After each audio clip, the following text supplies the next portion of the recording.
3 चीजों के बारे में बताऊं।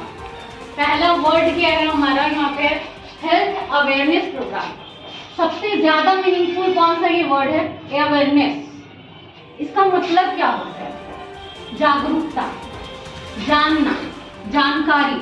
और सबसे ज्यादा प्रॉब्लम किस चीज में है, इसी चीज में।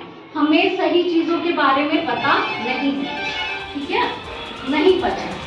और दूसरा हमारा जो टॉपिक है आज का है वो फीमेल हाइजीन। अब हाइजीन का मीनिंग क्या होता है, हाइजीन का मतलब क्या होता है, कोई बता रहे हैं? हाइजीन स्वच्छता, ठीक है। फीमेल अभी हटा देते हैं, हाइजीन मतलब स्वच्छता, सफाई।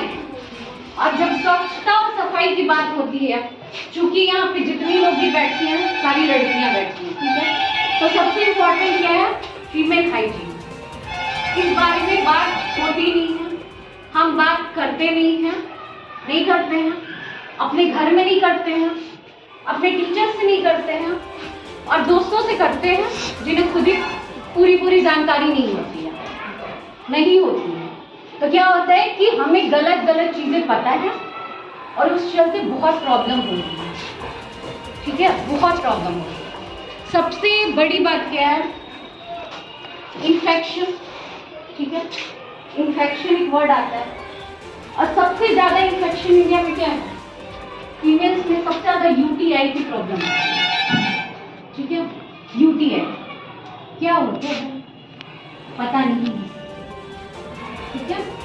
तो आपके शरीर का अंग है, हम बात करते हैं सारी चीजों के बारे में, पर इंटरनल ऑर्गन्स के बारे में बात करना अच्छा नहीं समझते हैं या फिर हमें खराब लगता है, ठीक है। आप अपने घर में कंफर्टेबल नहीं हैं, आप अपनी माँ, अपने जो भी आपकी माँ है उनसे बातें नहीं करते हैं, उन्हें भी पूरी जानकारी नहीं है। तो आज का मेरा यही है कि मैं अपनी तरफ से जितनी जानकारी तुम्हें दे सकती हूँ उतनी दे, ठीक है। तो जब फीमेल हाइजीन की बात करेंगे तो सबसे बड़ी चीज, अगर किसी चीज से एक फीमेल गुजर रही होती है, हर मंथ गुजर रही होती है, तो वो क्या है, मंथली पीरियड, मेंस्ट्रुअल साइकिल, है ना।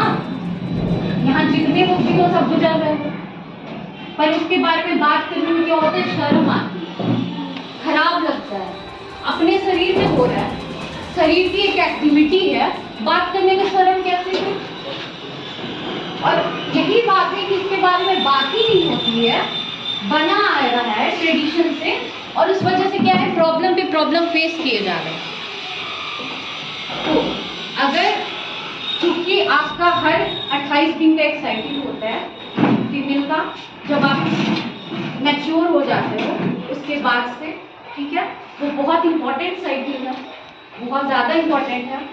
अगर उसमें प्रॉब्लम आ रही है तो फिर आप ठीक नहीं हो, सबसे बड़ी चीज़ है कि आप ठीक नहीं हो, उसका अच्छे से होना बहुत ज़रूरी है। और सबसे ज़रूरी चीज़ है कि वो क्या करता है, आपके शरीर में जो भी टॉक्सिक विषैले पदार्थ हैं, ठीक है, वो उस दौरान बाहर आते हैं। और उसमें क्या होता है कि आपका शरीर उस टाइम पे, खास करके वो जो टाइम पीरियड, वो जो 4 से 5 दिन का वो टाइम पीरियड होता है, उस टाइम में क्या होता है, आपका शरीर सबसे ज़्यादा कमजोर भी होता है। और उस टाइम पे आपको हाइजीन मेंटेन करने की बहुत ज़्यादा ज़रूरत है, स्वच्छता मेंटेन करने की, जो भी आपकी सफाई है उसकी बहुत ज़्यादा ज़रूरत है। पर इसके बारे में बात नहीं होती है, हमें नहीं पता है। हमें पता होना चाहिए कि उस टाइम पे क्या क्या करना है, क्या नहीं करना है, ठीक है। सबसे पहला, अगर पहला बात करूं, पॉइंट नंबर 1, ध्यान से सुनो, पॉइंट नंबर 1, सबसे पहला बात, आपका डाइट अच्छा होना चाहिए, क्योंकि आप उस टाइम पे कमजोर हो रहे हैं। वो जो भी आपकी ब्लीडिंग होती है, ठीक है, उसमें आपका खराब ब्लड भी बाहर आता है, लेकिन उसके साथ 2 से 3 चम्मच के बराबर आपका अच्छा खून भी बाहर आता है, ठीक है। तो आप उस टाइम पे वीक होते हो, आपके हर औरत के अंदर आयरन डिफिशियंसी होती है, आयरन, ठीक है, आयरन की कमी होती है। तो उस टाइम पे आप कैसा खाना खाएंगे, तो जिनमें आयरन ज़्यादा हो, जैसे कि एप्पल खाएंगे, गाजर खाएंगे, मतलब आपका डाइट मेंटेन होना चाहिए। क्योंकि एक बात बताओ, अगर आप 5 से 6 दिन आप अपना स्कूल तो नहीं छोड़ सकते ना, कोई औरत अपना काम नहीं ना छोड़ सकती है, तो आप उस टाइम में इतना अपने आप को, अपने बॉडी को इतना मेंटेन रखिए कि आप पे वो इफेक्ट कम करे। तो उसका पहला चीज है डाइट मेंटेन करिए। दूसरी चीजें क्या है, बहुत लोग इसमें से होंगे जो आप यूज करते होंगे घर में, जो आपके कॉटन कपड़े हैं, ठीक है, इतना ज्यादा ये इन्फेक्शन का कारण होता है, या उस टाइम पे आपका शरीर इतना कमजोर होता है, अभी नहीं समझ में आ रहा है, लेकिन एक टाइम होता है जब आप अभी 2 पैसे बचाने के चक्कर में आप जाके उसका इलाज करा रहे होते हैं और दवाइयों पे बहुत ज्यादा खर्च कर रहे होते हैं, ठीक है। तो आप दूसरा क्या आप यूज करेंगे, पैड।